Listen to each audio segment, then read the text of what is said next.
dans ce nouvel épisode de Parlons franchement et concrètement. Alors, négocier sans voler, quel titre?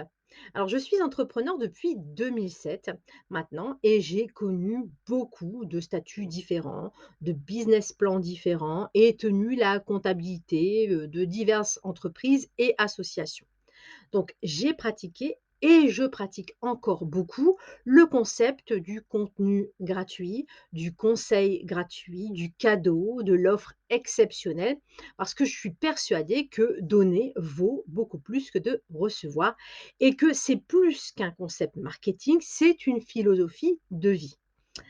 Aussi, je continue à croire et à inciter les entrepreneurs à être généreux, à s'adapter aux difficultés de leurs clients et à être juste quand ils fixent leur prix.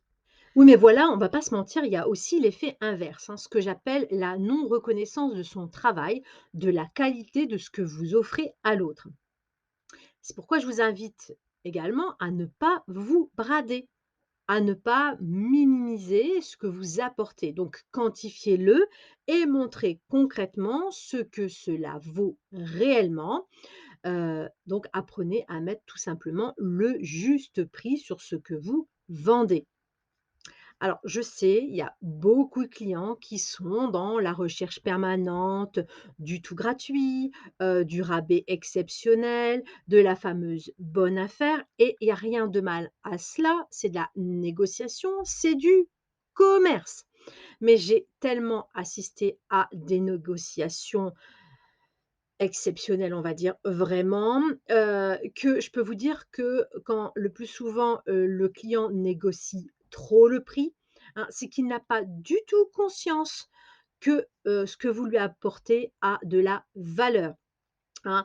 Il vous dévalue et il pourrait même payer plus cher quelqu'un d'autre qui offre moins de contenu tout simplement parce que, il l'a mis sur un piédestal et qu'il lui reconnaît une certaine notoriété. Donc, négociation, oui et voilà pourquoi j'ai dit négocier sans voler. C'est-à-dire qu'à un moment donné, il faut, savoir reconnaître la qualité de ce que la personne vous offre et être juste quand vous négociez également. Sachez reconnaître, la valeur, du professionnel qui est en face de vous. C'est important aussi. Je sais que le mot, vol est fort, hein, mais je peux vous assurer que l'entrepreneur qui donne de son temps, de son énergie, de son contenu pour pas grand-chose, c'est comme si on lui avait volé, tout ça, hein. C'est-à-dire on lui a volé son temps, son énergie et l'enthousiasme qu'il a de partager, hein, puisque, bah, il donne, presque tout pour presque rien.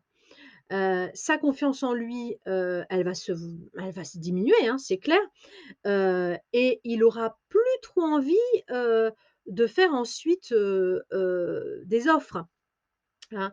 Il va être freiné, dans son activité parce que à quoi bon, faire plus si déjà ce que je fais n'est pas reconnu à sa juste valeur? Donc ça va pas l'aider non plus à s'améliorer dans ses produits et dans ses services parce que ce qu'il fait déjà n'est pas reconnu. Voilà. Donc quand vous négociez, soyez juste.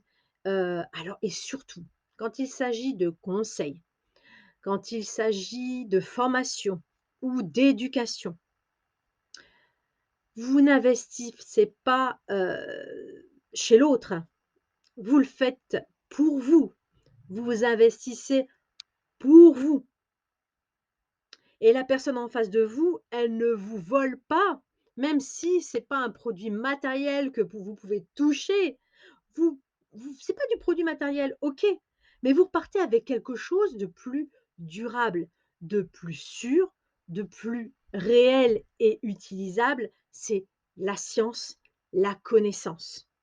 Voilà et puis vous, cher entrepreneur, hein, réfléchissez bien quand vous baissez vos prix, quand vous offrez, parce que les cadeaux, c'est bien, mais le choix de les faire, c'est mieux. Vous vous sentirez respecté, reconnu et votre confiance en vous sera meilleure. Il vaut mieux peu de personnes, peu de clients au juste prix que beaucoup de monde, comme sur un étal d'un marché, hein. Votre produit, votre service n'est pas un produit, de braderie, hein, de marché, qu'on dit de mauvaise qualité parce que on brade le prix est bas, plus que dans un magasin. Respectez-vous et on vous respectera. En fait, nous avons les clients que nous méritons, alors choisissons-les. Voilà, cet épisode est terminé, je vous remercie de m'avoir écouté et je vous dis à très bientôt. N'hésitez pas à commenter.